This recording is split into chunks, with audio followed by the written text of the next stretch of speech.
जय हिंद दोस्तों, मैं कुणाल आपका स्वागत करता हूं। ये हमारे इकोनॉमिक्स के सीरीज का 14वां वीडियो है और आज का टॉपिक है आर्थिक उदारीकरण का कृषि पर प्रभाव। तो आइए देखते हैं आर्थिक उदारीकरण का कृषि पर क्या प्रभाव पड़ा है। इससे पहले वाले लेक्चर में हमने देखा था कि एलपीजी रिफॉर्म जो 1991 में हुआ था, इन्हीं तीनों स्तंभों पर हमने अर्थव्यवस्था की इमारत खड़ी करने का प्रयास किया था और उस इमारत का क्या उपलब्धियां रहा, इससे जस्ट पहले वाले लेक्चर में हम लोग देख चुके हैं। तो इस लेक्चर में हम लोग देखेंगे कि आर्थिक उदारीकरण का कृषि पर क्या प्रभाव रहा है, उसका अध्ययन करते हैं, जिसमें सबसे पहला अपना आता है सकारात्मक प्रभाव।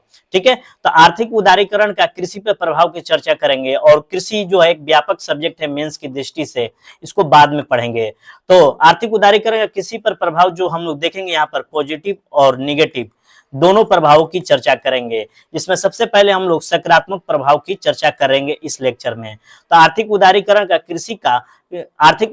का कृषि पर सकारात्मक प्रभाव की बात करें तो दूसरे क्षेत्रों में तकनीक का विकास हो चुका था, दूसरे क्षेत्रों में तकनीकी उपयोग होने लगे थे और इस तकनीक का प्रभाव कृषि क्षेत्र में भी पड़ने लगा था। अब हम लोग कृषि क्षेत्र में तकनीक का उपयोग करने लगे थे, जिसके अंतर्गत मशीनों का उपयोग, उन्नत बीजों का उपयोग कर रहे थे। इससे क्या हुआ कि हम लोग कृषि की परंपरागत तरीकों से वैज्ञानिक पद्धति की ओर बढ़ गए, यानी कि वैज्ञानिक कृषि की ओर हम लोग तेजी से बढ़े इन तकनीक का उपयोग करने से। और इसके अलावा हम लोग क्या हुआ कि खाद्य प्रसंस्करण उद्योग पर हम लोग ध्यान देने लगे। तकनीक आने से फूड प्रोसेसिंग इंडस्ट्री जो है, इस पर हम लोग ध्यान देने लगे थे। और यही ये जो उद्योग है, खाद्य प्रसंस्करण उद्योग जो है, यही उद्योगों का महत्वपूर्ण हिस्सा होता है। खाद्य प्रसंस्करण उद्योग का महत्वपूर्ण हिस्सा होता है, जो रोजगार उपलब्ध कराने में अपना महत्वपूर्ण योगदान देता है। और इस उद्योग का, फूड प्रोसेसिंग इंडस्ट्रीज का सीधा संबंध किसानों की आय से है, यानी किसानों की आय में तेजी से वृद्धि हुई। इसके अलावा हम लोग देखेंगे कि खाद्य प्रसंस्करण उद्योग की मांग बढ़ी। इसके लिए कच्चा माल की जरूरत भी पड़ने लगी थी। ये जो खाद्य प्रसंस्करण उद्योग होते हैं, फूड प्रोसेसिंग इंडस्ट्रीज होते हैं, रॉ मटेरियल से ही चलते हैं। तो इसके लिए कृषि उत्पाद को बढ़ाया जाने लगा और तकनीक का उपयोग करने से कृषि उत्पाद में वृद्धि हुई थी। इसका प्रभाव के रूप में हम देखेंगे कि बहुत ज्यादा तकनीक का उपयोग हुआ, अच्छे बीज, अच्छे मशीनों का उपयोग से जो उत्पादन हुआ सरप्लस होने लगा और जो कृषि उत्पाद है वो सरप्लस होने लगा। तो कृषि उत्पाद जब सरप्लस होगा तो निर्यात में वृद्धि होगी, यानी कि increase in export of agro product, यानी कृषि उत्पाद के निर्यात में वृद्धि हुई थी। ये रहा है एक सकारात्मक प्रभाव में, ये पहला प्रभाव रहा है। आगे देखें तो कृषि उत्पादों में लगातार वृद्धि हो रही थी। कृषि उत्पादों में लगातार वृद्धि होने से क्या हुआ कि खाद्य प्रसंस्करण उद्योग के लिए कृषि क्षेत्र में आधारभूत ढांचा बनाया जाने लगा, जो कि क्या हुआ कि गांव जो है सड़कों से जोड़ा जाने लगा, गांवों को सड़कों से जोड़ा जाने लगा। उसके बाद इससे क्या हुआ कि बाजार उपलब्ध होने लगे, गोदाम और कोल्ड स्टोरेज जैसे आधारभूत संरचना का निर्माण होने लगा। यानी कि आजादी के बाद से ये सारा काम हो रहा था, और लेकिन ये जो 1991 है वो इसमें और तेजी लाया। तो आधारभूत ढांचा की शुरुआत हो चुकी थी, लेकिन अभी भी बहुत सारा आधारभूत ढांचा की जरूरत है कृषि क्षेत्र में, हालांकि हमने शुरुआत कर दी थी। तो इसके अलावा क्या हुआ कि एक कॉन्ट्रैक्ट फार्मिंग की भी शुरुआत हो गई भारत में। जो विदेशी कंपनियां होती है गुणवत्ता में कोई समझौता नहीं करती है, गुणवत्ता बनाए रखने के लिए आपको आधारभूत ढांचा की जरूरत पड़ेगी ही पड़ेगी। ठीक है ना, आधारभूत ढांचा के निर्माण की बहुत जरूरत पड़ेगी। इससे क्या हुआ कि धीरे धीरे कृषि में निवेश होने लगा। कृषि में किस रूप में निवेश होने लगा? अनुबंध कृषि के माध्यम से। तो यानी क्या हुआ, जो खाद्य प्रसंस्करण उद्योग के अंतर्गत जो एमएनसी है, एमएनसी मतलब मल्टीनेशनल कंपनियां जो होती हैं, मल्टीनेशनल कंपनियां, खाद्य प्रसंस्करण उद्योग के अंतर्गत जो मल्टीनेशनल कंपनियां होती है, इनको कच्चा माल चाहिए। और ये जो कच्चा माल कैसे चाहिए? गुणवत्ता युक्त चाहिए। जैसे मान लिया उनको टमाटर का उत्पाद चाहिए, तो टमाटर की खेती ये खुद करवाएंगे। जो एमएनसी कंपनियां होती है टमाटर की खेती किसानों से खुद करवाएंगे। इसमें क्या होगा कि अच्छा बीज देंगे किसानों को, अच्छा खाद देंगे और अच्छे तरीके से इनका देखभाल करेंगे, यानी कि ये किसानों को अच्छा बीज, खाद, तकनीक उपलब्ध कराएंगे और इसके माध्यम से किसानों को खेती करने के लिए कहेंगे। और ये खेती कहलाएगी अनुबंध कृषि, कॉन्ट्रैक्ट फार्मिंग। ठीक है ना, एक अनुबंध कृषि के अंतर्गत आएगी। ये जो अनुबंध कृषि है ये आगे चल के हम लोग बहुत अच्छे से पढ़ेंगे, बस यहाँ आप लोग जान लीजिए।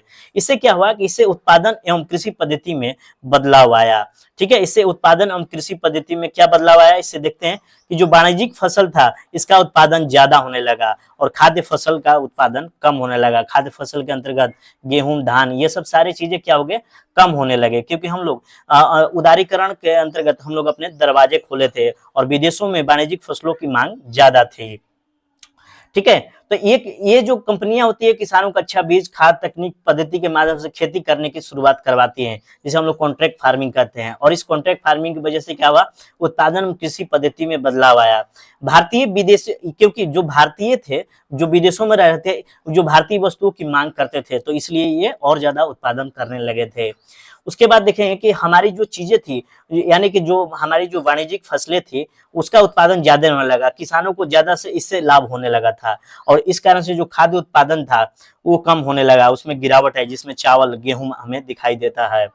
इसके अलावा हम लोग देखेंगे कि आधारभूत ढांचे के अंतर्गत ही कृषि ऋण के नए नए आयाम सामने आने लगे थे आर्थिक उदारीकरण के बाद से। और इस तरह हम देखेंगे उदारीकरण के कारण विश्व बाजार से हम लोग जुड़ते हुए चले गए और कृषि क्षेत्र पर यह सकारात्मक प्रभाव पड़ा था। तो ये कृषि क्षेत्र का सकारात्मक प्रभाव पड़ा, जिसमें सबसे पहले हम लोग तकनीक का उपयोग किया और जिससे फूड प्रोसेसिंग इंडस्ट्रीज का निर्माण हुआ।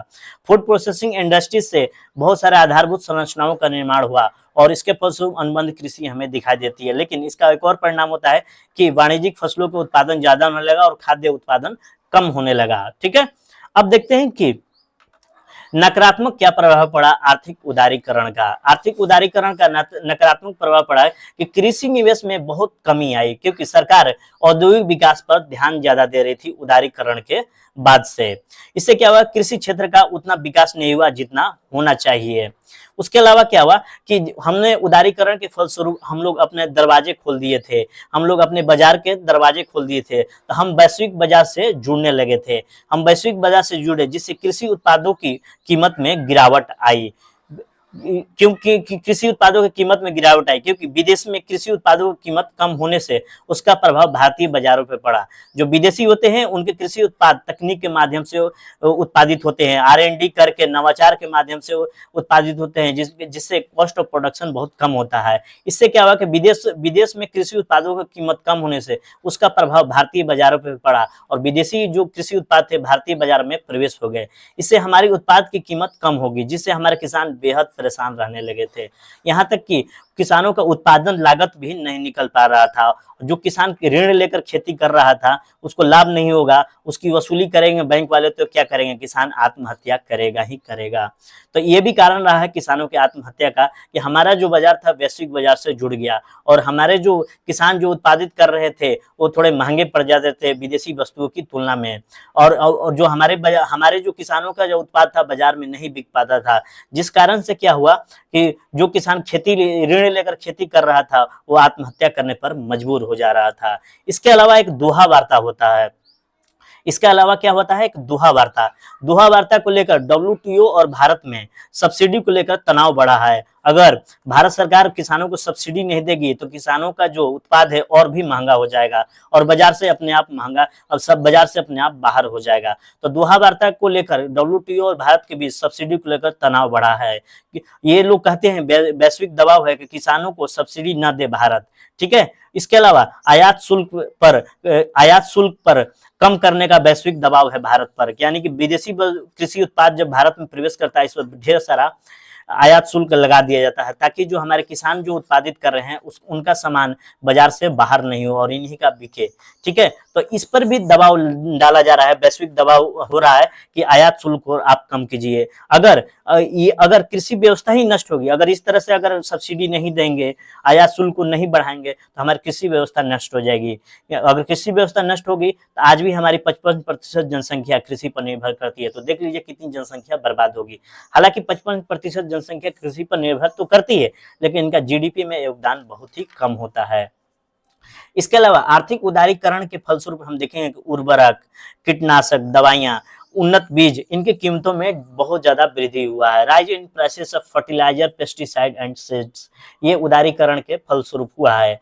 ये जो वृद्धि हुआ है भारतीय किसानों के लिए जबरदस्त किस्म का संकट पैदा किया है। तो ये रहा नकारात्मक प्रभाव आर्थिक उदारीकरण का। ठीक है, तो हम लोगों ने आर्थिक उदारीकरण के अंतर्गत शुरुआत किया था कि इसका सकारात्मक प्रभाव, जिसमें हमें कॉन्ट्रैक्ट फार्मिंग दिखाई देती है, फूड प्रोसेसिंग इंडस्ट्रीज दिखाई देती है, अब वाणिज्यिक फसलों का स्थान पर खाद्यान्न फसलों का उत्पादन होने लगा। इसके अलावा नकारात्मक प्रभाव में देखें तो कृषि में निवेश बहुत कम हुआ था। हम वैश्विक बाजार से जुड़ गए, जिससे हमारे जो किसानों के जो उत्पाद थे वो नहीं बिक पा रहे थे, उनकी कीमतें थोड़ी ज्यादा होती थी विदेशियों की तुलना में, इस कारण से नहीं बिक पा रहे थे। और दोहा वार्ता को लेकर WTO और भारत में जबरदस्त किस्म का तनाव उत्पन्न हुआ है। ठीक है, वैश्विक दबाव बना है कि सब भारत जो है किसानों को जो सब्सिडी दे रहा है उसको कम करे। ठीक है, उसके अलावा जो आयात शुल्क है भारत कम करे, और इसके अलावा उर्वरक, कीटनाशक दवाइयां, उन्नत बीज, इनकी कीमतों में वृद्धि से किसानों के साथ जबरदस्त किस्म का संकट पैदा हुआ है। तो ये आर्थिक उदारीकरण का कृषि पर प्रभाव रहा है। ठीक है, तो ये टॉपिक आज भी यहीं रखते हैं, फिर हम लोग देखेंगे कि कृषि क्षेत्र से हम लोग सेवा क्षेत्र में कैसे छलांग लगाए, वो अगले लेक्चर में पढ़ेंगे। तो आज भर के लिए इतना ही। आपके सहयोग के लिए धन्यवाद। नमस्कार, जय हिंद।